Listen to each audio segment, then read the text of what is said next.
Management's loaded with myths. I mean, we're just loaded with myths of all kinds. And one of the myths is the manager sitting on the podium conducting the orchestra, and you go like this, and the accountants all play, and you go like this, and marketing comes in, and then sales comes in, and everything's glorious, except it's not like that at all. And a fellow named Len Sales, who studied American middle managers, said, it's like an orchestra conductor, all right, but during rehearsals, not during performance, where everything's going wrong, and the stagehands are making noise, and people aren't playing right, and everything's going wrong. So the myths die very strong, but managers like to think of themselves as very grand. Some managers do anyway. And what would be the right myth, the right comparison of what a manager is? Well, the orchestra conducting during rehearsal is not a bad idea. I like the phrase calculated chaos, controlled disorder. Managerial work is not organized very well because you never know what's going to happen next. So managerial work has to be very adaptable, very flexible. It's you have an expression in Brazil, don't you, about finding the way around, and that's how do you say it in Portuguese? Jeito. Yeah, and managing is very much like that. Brazilians probably make very good managers because of that. Would you distinguish management from leadership, and if so, how? No. Would you like to hear more? I think it's a dangerous distinction. Why? Because managers who don't lead, nobody wants a manager who doesn't lead. A manager who doesn't lead there's no inspiration, there's no feeling, there's no oomph. A leader who doesn't manage doesn't know what's going on. They're disconnected. And we have this idea of grand leaders who sit up on top of these orchestra pedestals and sort of lead that way. And that's not leadership. That's disconnection. That's detachment. So I believe that leadership and management have to be combined. And how do you develop leadership abilities and managerial abilities? You don't. Okay. At least you don't create leaders in a classroom. You don't create managers in a classroom. You simply don't do that. And anybody who believes that is dangerous. Anybody who comes out of the Harvard Business School with an MBA should have a skull and crossbones, the pirate on their head saying, warning, not prepared to manage.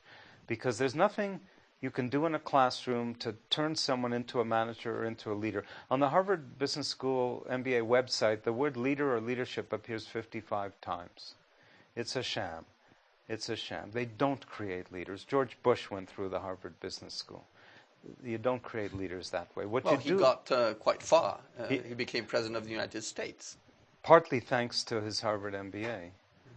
Absolutely, absolutely. But lots of managers got far, and their financial institutions are collapsing under them. Wagoner got far running General Motors, and that's collapsing around him. So there's another Harvard MBA. So there's no shortage of...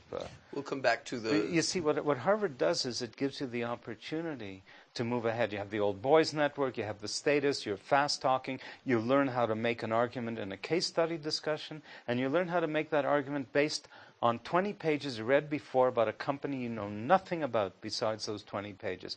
What kind of a manager or leader does that make?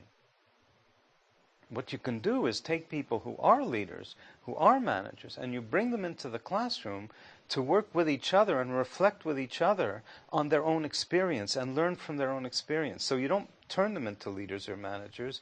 You take those managerial skills and experience and leadership experience and you use it to enhance their understanding of themselves. But you just said that you don't do that in a classroom, and you're describing a classroom environment. You can do that in a classroom. You can't create a manager or a leader in a classroom, but you can take people who are leaders and managers and do wonderful things for them in the classroom by letting them learn from their own experience. So you need previous leaders to go into the classroom. Established leaders. Yeah. So how does anyone become a leader? Or is it for everyone to be a leader? What are the characteristics to be a leader in the first place? First of all, there's no such a thing as a leader for everything.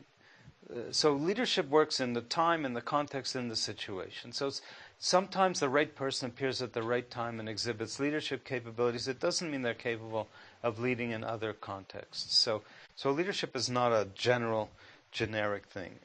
Is leadership born or made? Leadership is born and made. It's born in the sense that that not everybody is born to be a leader or a manager for sure. But through your personal experience and your challenges in life and the difficulties you face and the kinds of jobs you have, you learn your way with the potential from birth. You learn your way into leadership and management capabilities.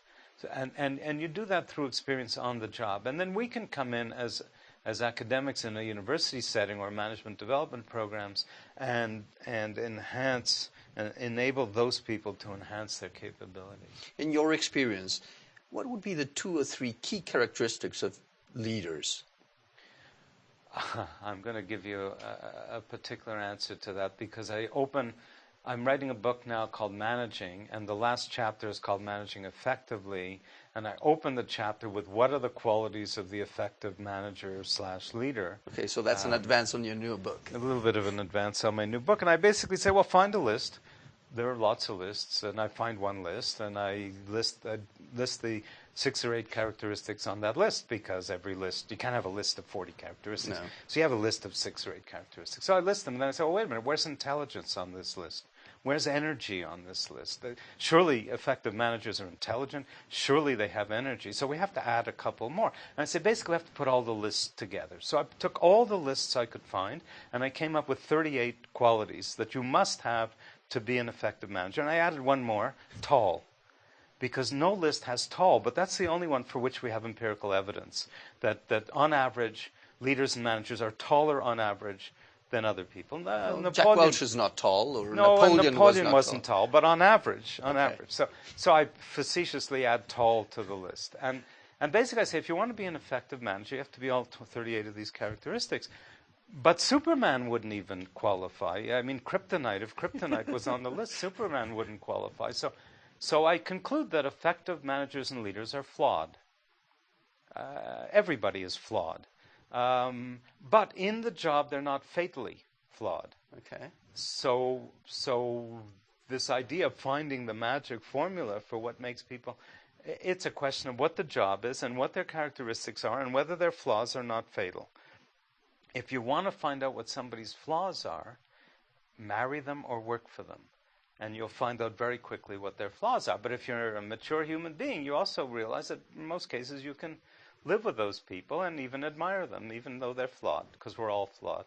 So there's no magic formula.